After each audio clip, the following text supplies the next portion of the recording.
Ang Kolmanskop ay isang nakakaintriga at mapang-akit na ghost town na matatagpuan sa Namib Desert ng Namibia. Ang kwento nito ay isa sa ambisyon ng tao, panandaliang kasaganaan, at walang humpay na kapangyarihan ng kalikasan. Ang dating umunlad na paninirahan sa pagmimina ng diamante ay nagsisilbing isang nakakatakot na paalala ng transience ng mga pagsisikap ng tao sa harap ng malupit na kapaligiran sa disyerto. Ang kasaysayan ng Kolmanskop ay nagsimula noong unang bahagi ng 1900s nang matuklasan ang mga diamante sa Namib Desert. Ang bayan ay mabilis na naging isang mataong sentro ng aktibidad, habang ang mga naghahanap ng kapalaran ay dumagsa sa lugar upang maghanap ng mga mahahalagang hiyas. Ang arkitektura ng Kolmanskop ay sumasalamin sa umiiral na estilo ng panahon na nagtatampok ng mga kolonyal na impluwensya ng Aleman at mga ingrandeng disenyong European. Ipinagmamalaki ng bayan ang mga modernong amenity gaya ng ospital, ballroom, power station, at maging ang unang tram system sa Africa.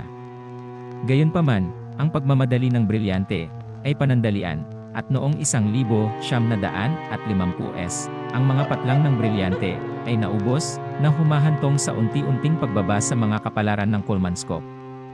Habang lumiliit ang mga mapagkukunan ng brilyante, lumipat ang mga residente sa paghahanap ng mas magagandang pagkakataon, iniwan ang kanilang mga tahanan at ari-arian.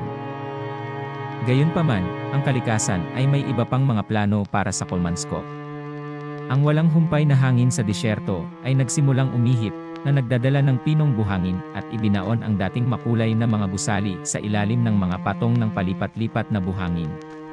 Sa paglipas ng panahon, ang mga gusali ay nilamon ng mga buhangin. Ang kanilang mga interior ay puno ng buhangin na lumilikha ng isang surreal at kalagim-lagim na tanawin. Sa mga nagdaang taon, ang Kolmanskop ay nakakuha ng atensyon bilang isang natatanging destinasyon ng turista. Ang mahusay na napanatili na mga labi ng ghost town ay nagbibigay ng isang sulyap sa isang nakalipas na panahon kung saan ang masaganang buhay ng mga magnas ng brilyante ay nagyelo sa oras. Maaaring tuklasin ng mga bisita ang nakapanginilabot na interior ng mga sira-sirang bahay, gumala sa mga silid na inabutan ng buhangin, at isipin ang mga kwento ng mga taong dating nanirahan sa ngayon tiwangwang na lugar na ito.